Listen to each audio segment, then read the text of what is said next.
Now, next example, 1.5. Consider a simple pendulum having a bob attached to a string that oscillates under the action of the force of gravity. Suppose that the period of oscillation of the simple pendulum depends on its length L, mass of the bob m, and acceleration due to gravity g. Derive the expression for its time period using method of dimensions. Right? Now see here. अभी जो second application हमने discuss की थी उसमें कि किसी physical quantity की other physical quantities के साथ रिलेशनशिप एस्टैब्लिश कर सकते हैं।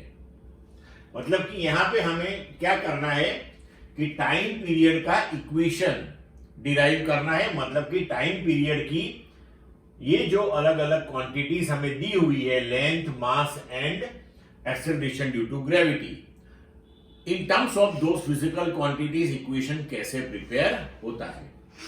अब यहां पे बच्चों हमेशा ध्यान रखना कि आपको अगर इस टाइप का कोई क्वेश्चन आया तो जिस फिजिकल क्वांटिटी का इक्वेशन आपको बनाना है वो फिजिकल क्वांटिटी, मतलब कि यहां पे टाइम पीरियड, वो विच फिजिकल क्वांटिटीज पे डिपेंड होती है, वो कौन कौन सी फिजिकल क्वांटिटीज पे डिपेंड होती है, ये आपको हमेशा दिया होगा। उसकी आप टेंशन मत लेना, वो दिया होगा। लेकिन अब इंपॉर्टेंट थिंग ये है कि अगर टाइम पीरियड लेंथ पे डिपेंड करता है, मास पे डिपेंड करता है, जी पे डिपेंड करता है, तो किस पावर के हिसाब से डिपेंड करता है ये फाइंड आउट करना है। अगर वो पता चल जाए तो सिंपली हम इक्वेशन लिख सकते हैं। राइट? तो हमें ये तो नहीं पता कि किस पावर से ये डिपेंड करता है। राइट?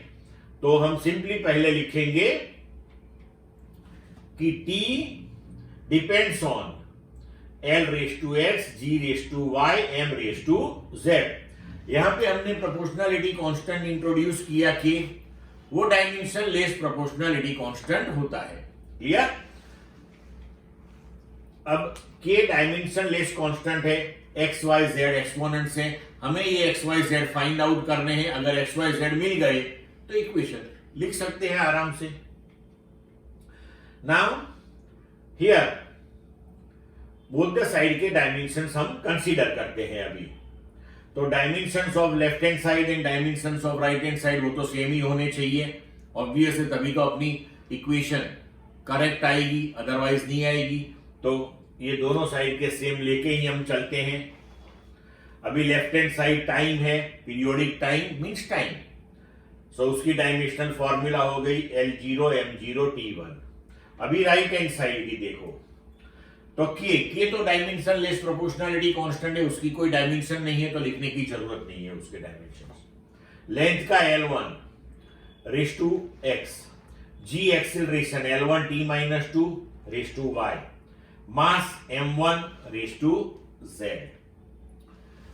तो we can write here L raise to x plus y, L raise to x plus L raise to here y, so L raise to x plus y, T raise to minus 2y, M raise to z। Power to power multiplication होता है, आप जानते हो। ठीक है? तो अभी resultantly ये हो गया L0 M0 T1 that is L raise to x plus y, T raise to minus 2y, M raise to z। तो अब ये डायमेंशनली करेक्ट है।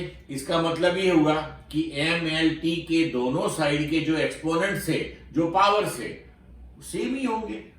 तो दोनों साइड के M L T के पावर्स अब हम कंपेयर करते हैं। तो Z M raise to 0, M raise to Z, तो आपका Z हो गया डायरेक्टली 0। अभी T raise to minus 2y, T raise to 1, तो 2y minus 2y equal to 1। तो यहां से हम लिख सकते हैं कि y दैट इज माइनस 1/2। अभी L raise to x plus y, L raise to 0, मतलब कि x plus y that is 0, but y that is equal to minus 1/2। यहां पे सब्स्टिट्यूट करो तो x बन गया 1/2। अभी अपना जो इक्वेशन था उसमें x y z की वैल्यू हम सब्स्टिट्यूट करेंगे। तो t equal to k, l raise to x तो l रेस टू हो गया 1/2, g रेस टू y तो y हो गया -1/2, z m raise to z तो z हो गया 0।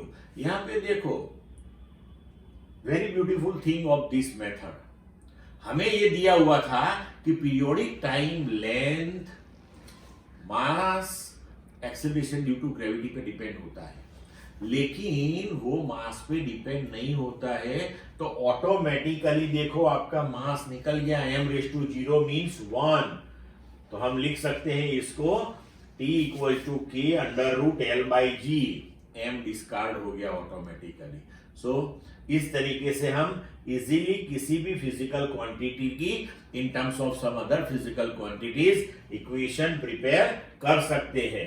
अभी यहां पे k जो है that is dimensionless proportionality constant, उसके डायमेंशंस ही नहीं है, तो हम डायमेंशनल एनालिसिस की हेल्प से उसकी वैल्यू फाइंड आउट नहीं कर सकते। उसकी वैल्यू हमें कुछ अलग तरीके से फाइंड आउट करनी होती है। यहां पे आप याद रखना कि k की वैल्यू आती है 2 pi, so we can write the resultant equation for the periodic time that is t equal to 2 pi under root l/g। Clear बच्चों?